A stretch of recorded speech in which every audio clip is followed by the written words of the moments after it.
누리는 현실을 사는 근거라는 제목으로 함께 은혜를 나눕니다. 저와 여러분의 삶 가운데에는 고난이 계속 있습니다. 우리의 연약함은 여전히 고난을 만들어내기 때문입니다. 그런데 과거에 예수 믿기 전에 우리는 우리의 연약함들을 싫어했습니다. 왜냐하면 그 연약함이 고난을 만들어냈기 때문이죠. 그래서 그 고난의 원인이 된다고 생각하는 그 연약함, 그것을 해결하면 고난이 없어질 것으로 생각을 했습니다. 그래서 강해지기 위해 노력했습니다. 세상의 인정을 받기 위해 열심을 냈다라는 것이죠. 그래서 어느 정도의 시간이 지나면 열심으로 인한 결과, 곧 강해졌다, 내가 어느 부분에 좀 더 나아졌다라는 그런 생각이 듭니다. 그래서 내가 세상 가운데에서 이제 살아볼 만하겠다라고까지 생각합니다. 하지만 우리는 매번 경험했죠. 우리의 어떠한 강해졌다라는 그런 생각, 그것이 우리 가운데에 세상에 이제 고난 없음을 주지 않고 오히려 여전히 고난 가운데 있는 그러한 패배감을 주었다라는 것입니다. 이게 우리의 현실이었다라는 것이죠. 하지만 하나님께서 이러한 현실 가운데 하신 일이 분명히 있습니다. 반전의 일을 행하셨죠. 바로 예수 그리스도를 그러한 우리 인생 가운데 보내주셨습니다. 연약함으로 인하여서 고난 가운데 사는 그 인생에 예수님을 보내주셨죠. 그로 말미암아서 예수 믿기 이전의 고난에 대한 이해, 그리고 예수 믿고 난 이후의 고난에 대한 이해가 완전히 달라졌습니다. 비참한 현실, 우리의 그 고난의 현실, 그 가운데 예수님이 오셔서 바로 하신 일이 뭐냐? 예수님이 우리 인생에 오셨다. 고난 가운데 오셨다. 그게 무슨 의미냐면 바로 하나님의 사랑이 우리 가운데에 보여지셨다는 것입니다. 하나님의 사랑이 무엇인지를 예수님이 보여주셨다는 것이죠. 그래서 로마서 4장 25절에 이렇게 말씀합니다. 예수는 우리가 범죄한 것 때문에 내줌이 되고 또한 우리를 의롭다 하시기 위하여 살아나셨느니라라고 기록합니다. 우리가 범죄했다라고 이야기합니다. 범죄가 무엇이냐면 하나님을 택하지 않은 것, 하나님을 택하지 않음, 그것이 바로 범죄입니다. 그런데 이러한 범죄한 일에 대해서 하나님이 무슨 일을 하셨냐? 예수를 내줬다라고 이야기합니다. 그리고 5장 1절에 보면 그러므로 우리가 믿음으로 의롭다 하심을 받았으니 우리 주 예수 그리스도로 말미암아 하나님과 화평을 누리자라고 이야기를 하고 있습니다. 이러한 실제의 일, 곧 십자가의 일이죠. 하나님이 예수님을 통하여서 하신 일, 바로 하나님의 사랑, 곧 하나님만 하실 수 있는 그 일, 그 일이 우리 가운데 일어나 버렸다라는 것입니다. 그래서 우리는 믿음으로 의롭다 하심을 받았습니다. 그리고 믿음으로 의롭다 하심을 받은 그 자녀의 삶이 무엇이냐? 그 뒤에 바로 이야기를 했죠. 우리 주 예수 그리스도로 말미암아 하나님과 화평을 누리는 겁니다. 곧 자녀의 삶, 이것이 우리 가운데 시작되었다라는 것입니다.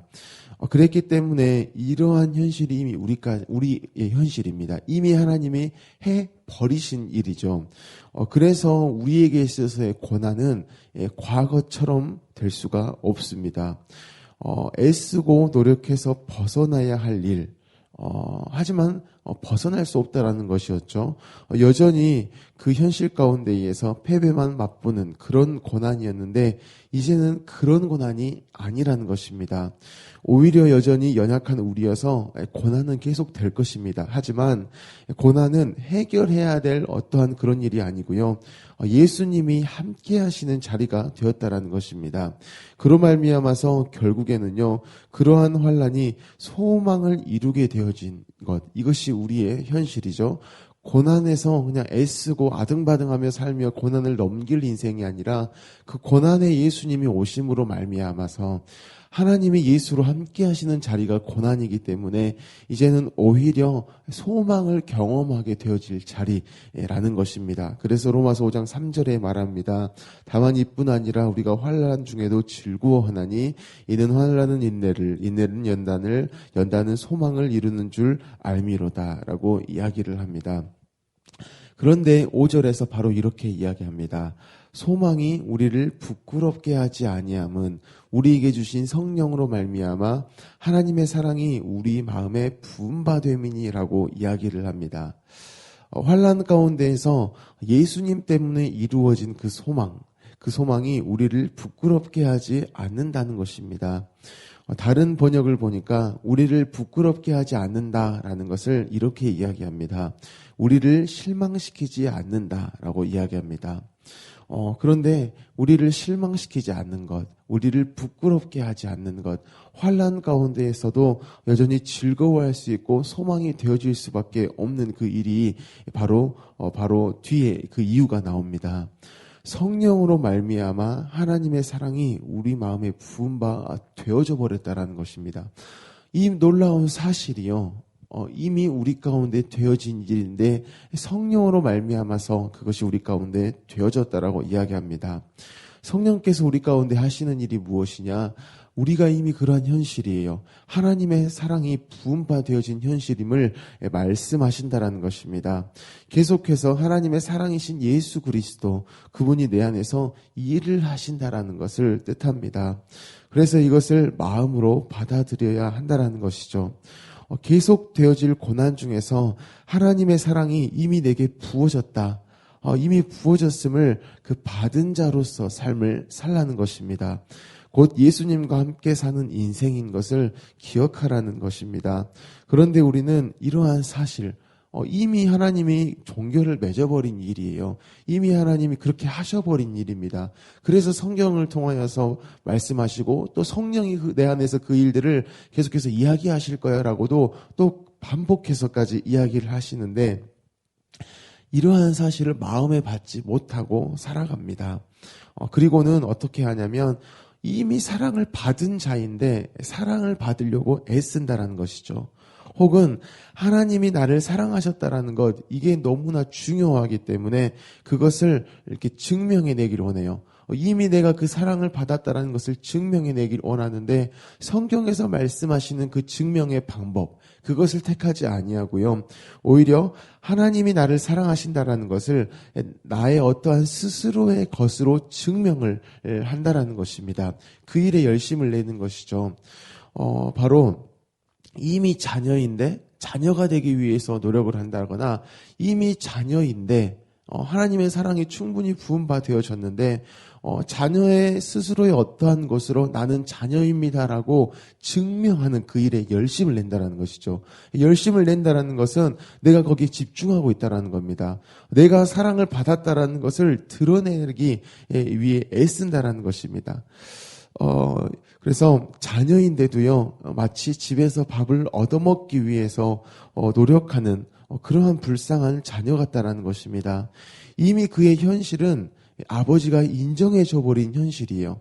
적어도 아버지 집에 있다라는 것, 지금 밥을 먹고 있고 밥상에 앉아서 숟가락을 들고 입에 음식을 놓고 있다라는 것은 이미 자녀라는 것인데요. 여전히 온갖 노력을 해야 밥을 얻어먹을 종으로 생각을 하고 또한 그 주인의 그 눈에 들기 위해서 애를 쓰는 그런 인생을 산다라는 것입니다. 분명 우리는 아니라고 이야기를 합니다. 나는 이미 사랑을 받은 자야. 나는 예수님으로 인해 살아가 라고 이야기를 하지만요. 말씀 가운데 우리 삶이 비추어지면 절대 그렇게 말할 수가 없습니다. 우리의 현실이기 때문입니다. 하나님의 사랑을 받았다라는 증거, 그 증거로서 하나님이 우리에게 유일하게 고백할 그 이야기가 뭐냐면 예수를 봐라. 예수 그리스도를 봐라. 다른 증거가 없다. 내가 너희를 사랑해서 너희 마음에 이 부음바 된 이 증거는 누누이 이야기했던 그 예수밖에 없다라고 말씀을 하시지만 실제 우리가 살아가는 삶의 모습을 이렇게 보면요. 우리가 생각하고 있는 것을 보면요. 누군가에게 이야기하고 있는 나의 신앙을 이렇게 보면요. 그게 아니라는 것입니다. 그랬기 때문에 내 삶 가운데에 어려움이 닥쳐오고 재정적인 어려움이 닥쳐오고 건강의 어려움이 닥쳐오고 승진해야 되는데 승진 못하고 자녀가 합격해야 되는데 불합격한다라고 하면 그러한 상황을 가지고 하나님의 사랑을 의심하는 이렇게 바로 가버린다는 것입니다. 말로는 하나님의 사랑을 받았다라고 하지만 그 하나님의 자녀로서의 삶을 살지 못한다는 것이죠.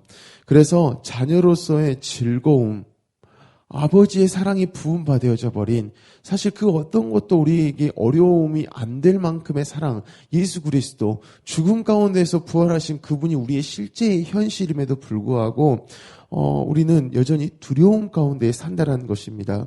여전히 굶주려 버린 채 주인에게 예쁨 받아서 밥 얻어 먹어보려는 그런 종처럼 산다라는 것입니다.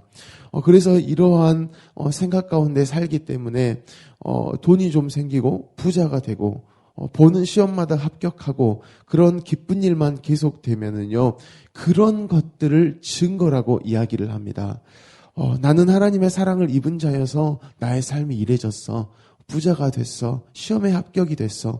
이렇게 이야기를 한다라는 것이죠. 그리고 누군가에게 자랑을 하고요. 이것을 남에게도 적용을 합니다. 그래서 가난해진 사람이 있다라면, 성도 중에 계속 어려움을 당한 자가 있다라면요, 하나님의 사랑을 덜 받은 사람이다라고 생각을 하게 되어집니다. 심지어 뭔가 죄를 지었다, 저 사람이. 그래서 지금 저러한 상황 가운데 있다라고 생각을 하는 것이죠. 이러한 생각, 하나님의 사랑을 받았다라는 것이 예수 그리스도만으로 증명이 되어줘야 되는데, 그래서 나에게도 그 예수님만을 이야기할 수 있고 그 누군가에게도 감히 정죄할 수 없음에도 불구하고 이런 생각을 한다라는 것, 이게 바로 율법주의적 신앙생활입니다. 누가복음 16장 13절입니다. 집 하인이 두 주인을 섬길 수 없나니 혹 이를 미워하고 저를 사랑하거나 혹 이를 중히 여기고 저를 경히 여길 것임이라. 너희는 하나님과 재물을 겸하여 섬길 수 없느니라. 바리새인들은 돈을 좋아하는 자들이라. 이 모든 것을 듣고 비웃거늘이라고 이야기합니다. 바리새인들은 하나님하고 돈하고 겸해서 섬길 수 있다라고 이야기를 합니다. 그들이 왜 그랬냐면 부자여야 누가 봐도 정말 괜찮다, 정말 풀린 인생이다, 그러한 소리를 들어야 하나님이 사랑하는 자다, 곧 구원받은 자다, 이러한 생각이 있었기 때문에 돈을 좋아하고 그토록 부자가 되려고 애를 썼다라는 것입니다. 가난하면 하나님이 사랑 안 한 자예요. 더 나아가면 구원 못 받은 자다, 이렇게까지 생각을 해버렸기 때문에 바리새인들은 돈을 좋아했다라는 것입니다. 이게 율법주의적인 신앙생활이라는 것이죠. 자, 그런데 하나님께서 분명히 이미 말씀하셨습니다. 로마서 5장 5절입니다. 소망이 우리를 부끄럽게 하지 아니함은 우리에게 주신 성령으로 말미암아 하나님의 사랑이 우리 마음에 부은 바 됨이니라고 말씀합니다. 이미 하나님의 사랑이요, 부은 바 되어져 버렸습니다. 우리의 어떤 것으로, 우리의 것으로 증명해내야 하나님이 우리를 사랑했다라고 이야기하는 게 아니고요, 이미 예수 그리스도로 그 일을 다 해버리셨습니다. 부자가 아니에요. 내가 부자라는 것, 사실 부자 따위로 하나님의 사랑을 증명 절대 할 수가 없습니다. 어떤 시험을 합격하고 누가 부러워할 만큼의 어떠한 간증이 있어도요, 그것은 결코 하나님의 사랑을 증명할 수 없는 것들입니다. 예수밖에 없다라는 거예요. 하나님은 그렇게 예수 그리스도로만 일하셨다라는 것입니다. 그래서 로마서 5장 9절부터 이렇게 이야기합니다. 그러면 이제 우리가 그의 피로 말미암아 의롭다 하심을 받았으니 더욱 그로 말미암아 진노하심에서 구원을 받을 것이라. 곧 우리가 원수 되었을 때에 그의 아들의 죽으심으로 말미암아 하나님과 화목하게 되었은즉 화목하게 된 자로서는 더욱 그의 살아나심으로 말미암아 구원을 받을 것이니라. 그뿐 아니라 이제 우리로 화목하게 하신 우리 주 예수 그리스도로 말미암아 하나님 안에서 또한 즐거워하느니라 라고 말씀합니다. 로마서 5장 그 전부터 끊임없이 바울이 이야기했던 것은요, 그 이야기를 듣고 있는 유대인들의 어떠함 전혀 이야기하지 않았습니다. 오직 예수 그리스도라고만 이야기합니다. 그게 하나님의 사랑이고요. 하나님이 유일하게 하신 방법이고요. 하나님을 떠난 우리, 하나님의 진노 아래에 있는 우리, 그래서 고난을 인과응보로 생각하고 해결하려고만 했던 그 우리, 그러한 형편, 그러한 저 지옥 바닥 밑에 있는 우리 가운데에 유일하게 해결로 주신 것이 예수 그리스도이기 때문에 바울은 입이 닳도록 계속 이야기했습니다. 예수님의 어떠함, 예수님의 살아나심, 주 예수의 어떠함 계속해서 이야기했다라는 것입니다. 사랑하는 성도 여러분, 하나님의 사랑을 우리가 입었다. 이것을 증명할 수 있는 것은요, 바로 오직 이 예수 그리스도로 말미암음입니다. 부자여서 내가 시험에 합격을 해서 그것을 증명할 수가 원래 없다라는 것이죠. 그래서 우리 가운데의 이 사랑, 하나님 베푸신 사랑, 오직 예수뿐인 사실, 이 사실을 기억하셨으면 좋겠습니다. 그렇다면 그 사랑을 이제 가진 자, 오직 예수 그리스도인 사람, 그 사람은 어떻게 살아가야 할까요?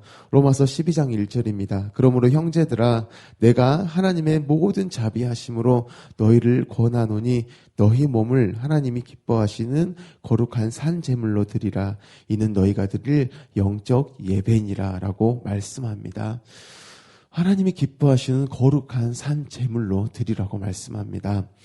여기서 산 제물은 살아가는 제물입니다. 예수 그리스도로 말미암아 우리 인생은요, 이제 그렇게 살아가면 되는 겁니다. 하나님의 사랑, 곧 예수 그리스도가 이미 부어졌어요. 성령께서 우리 가운데 계속 말씀하십니다. 야, 이미 너 가운데에는 예수 그리스도가 함께 하셔. 너는 예수 그리스도로 결론이 맺어진 인생이야. 라고 이렇게 말씀하시기 때문에 예수 그리스도와 동행하면서 살면 되는데요. 우리가 보내신 바는 자리가 있죠. 가정이 있고요. 직장이 있습니다. 학교가 있고 바로 이 도시가 있습니다. 이곳 가운데에서요, 예수님과 함께 살아가라는 것입니다.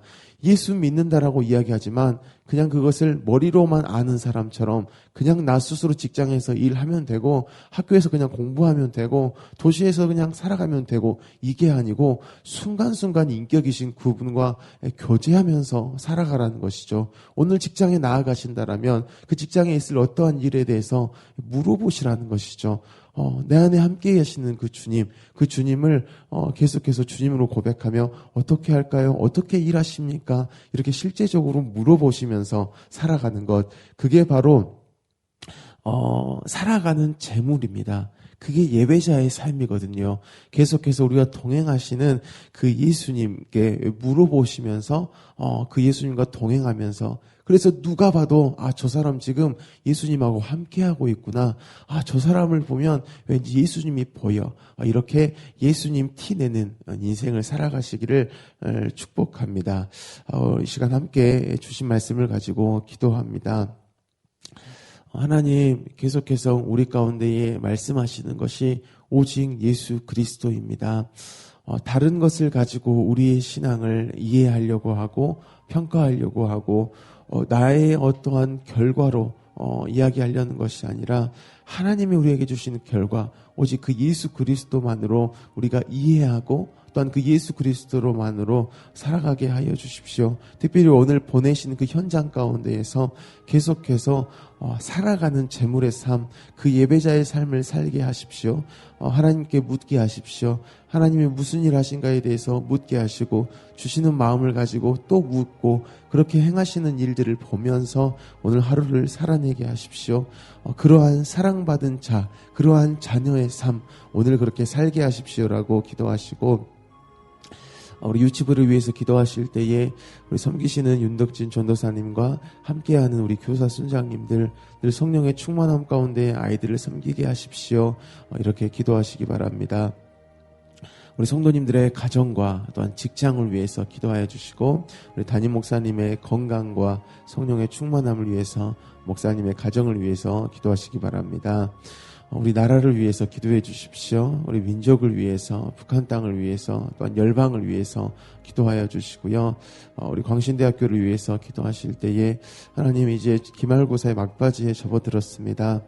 계속해서 정직과 성실하신 예수님을 붙들고 우리 모든 학생들이 기말고사를 치르게 하여 주옵소서. 그래서 성적으로 또한 학업의 어떠한 결과를 얻는 것도 중요하지만 예수 그리스도를 얻는 그러한 시험이 되게 하십시오라고 기도하시기 바랍니다. 우리 모든 기도 제목을 가지고 함께 기도하겠습니다.